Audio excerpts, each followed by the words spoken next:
कम से कम 60% से ज्यादा लोग 60-65% लोग कृषि के ऊपर निर्भर है। इसलिए यशस्वी कृषि मंत्री और ग्राम उन्नयन मंत्री का साथ मेरा मीटिंग था, फुल फेजेड मीटिंग हुआ। वहां से हमारी मंत्री दिलीप दा था, पंचायत सचिव था, यहाँ हमारी चीफ सेक्रेटरी आया, यहाँ हमारी लैंड सेक्रेटरी से लेकर पंचायत रूरल डेवलपमेंट का भारत सरकार का सचिव से लेकर सब आधिकारिक लोग को शिवराज जी ने बुलाया था। बहुत फ्रूटफुल मीटिंग हुआ। मैं आभारी हूँ। उन्होंने इस सरकार 1 महीना नहीं हुआ, काल 1 महीना होगा 9 तारीख। उन्होंने आज हम लोग को सैंक्शन लेटर दिया प्रधानमंत्री ग्राम सड़क योजना में 2 फेज में 1000 करोड़ के आसपास, कुछ ही कम 1000 करोड़।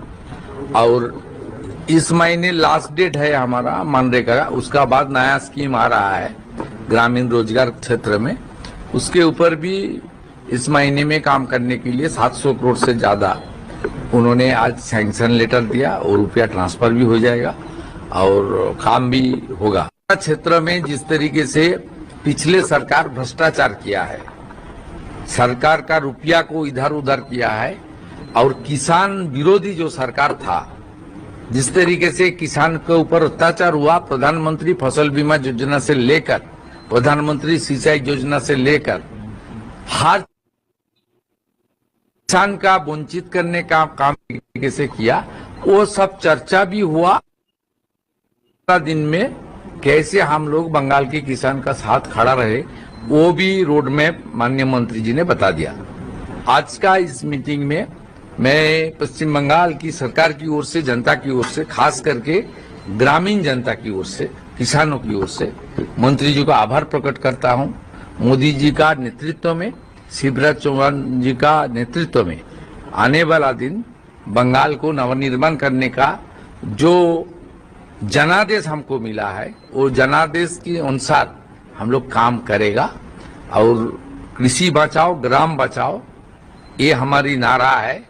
और आज एक सूचना भी मिला, आने वाला 20 जून जो डॉक्टर श्यामा प्रसाद मुखर्जी ने बंगाल को फॉर्मेशन किया 1947 20 जून, वो स्टेटहुड डे है। उस दिन यशस्वी प्रधानमंत्री जा रहा है, वहां पीएम किसान सम्मान निधि का रुपया, पूरा देश का रुपया वहां से ट्रांसफर होगा। ये बहुत खुशखबरी है, अच्छा समाचार है बंगाल के लिए। बंगाल को खड़ा करने का हम 2 भाई एक साथ काम करूंगा और बंगाल खड़ा हो जाएगा। डबल इंजन का गति धीरे धीरे बढ़ते रहेगा। আপনারা সরাসরি দেখলেন মাননীয় মুখ্যমন্ত্রী শুভেন্দু অধিকারী মহাশয় কেন্দ্রীয় কৃষি মন্ত্রীর সাথে আলোচনা করে পরিষ্কার জানিয়ে দিলেন যে পিএম কিষাণ যোজনার টাকা এবারে আমাদের রাজ্য থেকে রিলিজ করা হবে। তো মেন আলোচনায় যাওয়ার আগে আপনাদের কাছে একটা ছোট্ট অনুরোধ করব, যারা এই মুহূর্তে আমাদের ফেসবুক পেজ থেকে ভিডিওটি দেখছেন তারা অবশ্যই যোজনার যে 23তম কিস্তির টাকা আমাদের রাজ্য থেকে দেয়া হবে, সেটা কি আগের মতো 2000 টাকা দেয়া হবে নাকি এবার পরিমাণটা বাড়িয়ে 3000 টাকা দেয়া হবে? এই প্রশ্নটা ওঠার পেছনে একটা বড় কারণ রয়েছে। আপনাদের নিশ্চয়ই মনে আছে মাননীয় প্রধানমন্ত্রী ভোটের আগে আমাদের এই রাজ্যে দাঁড়িয়ে প্রতিশ্রুতি দিয়েছিলেন যে এই রাজ্যে বিজেপি সরকার ক্ষমতায় এলে কৃষকরা আগে যেভাবে পিএম কিষাণ যোজনার বছরে 6000 টাকা পেতেন সেটা তো পাবেন, তার সাথে উল্টে আরো 3000 টাকা এক্সট্রা পাবেন। অর্থাৎ এই রাজ্যের কৃষকরা বছরে মোট 9000 টাকা পাবেন। দেশের অন্যান্য অনেক রাজ্যেই কিন্তু অলরেডি এই নিয়ম চলছে। সেখানে কি হয়, সেখানে মুখ্যমন্ত্রী কিষাণ সম্মান নিধি যোজনার মাধ্যমে রাজ্যের সরকার 3000 টাকা দেয় এবং প্রধানমন্ত্রী কিষাণ সম্মান নিধি যোজনার মাধ্যমে কেন্দ্রের 6000 টাকা দেয়। ফলে সেই সব রাজ্যের প্রত্যেকটা কিস্তির পরিমাণ দাঁড়ায় 3000 টাকা করে এবং বছরে 3টে কিস্তি কৃষকরা মোট 9000 টাকা পান। তাহলে কি এই যে 20 জুন 23তম কিস্তি দেয়া হবে, তাতে কি বাংলার কৃষকরা 3000 টাকা পেয়ে যাবেন? দেখুন, যদি বাস্তব দিক থেকে বিচার করা যায় তবে এই চলতি কিস্তিতে সরাসরি 3000 টাকা পাওয়ার সম্ভাবনা কিছুটা কম। কেন কম, তার কারণটা আপনাদের বুঝিয়ে বলছি।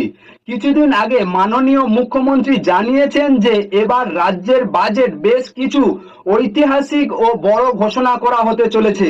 নির্বাচনে জেতার আগে সংকল্পপত্রে যে সমস্ত প্রতিশ্রুতি দিয়েছিলেন সেই সমস্ত প্রতিশ্রুতির ভিত্তিতে কিন্তু এই রাজ্যের বাজেট তৈরি এবং পাস করা হবে।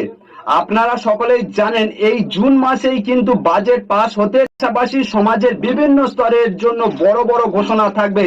যেমন ধরুন আমাদের রাজ্যের তরুণ তরুণীদের জন্য যুবশক্তি প্রকল্প নিয়ে বড় ঘোষণা হতে পারে। গরিব মানুষের মাথার উপরে ছাদ দেওয়ার জন্য প্রধানমন্ত্রী আবাস যোজনা নিয়ে বড় ঘোষণা আসতে পারে এবং একই সাথে আমাদের কৃষকদের জন্য এই যে কিষাণ সম্মান নিধি কেমন লাগলো কমেন্ট বক্সে আপনারা জানাবেন এবং এর সাথে সাথে আপনারা এই চ্যানেলটিকে সাবস্ক্রাইব করে রাখবে এবং আপনারা বেশি বেশি করে শেয়ার করবে। যারা বেশি বেশি করে শেয়ার করবে এই চ্যানেলটি ভাইরাল হওয়ার পরে তাদেরকে গিফট এবং উপহার দেওয়া হবে।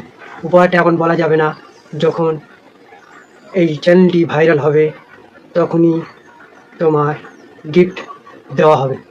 ধন্যবাদ, আমাদের সাথে থাকুন।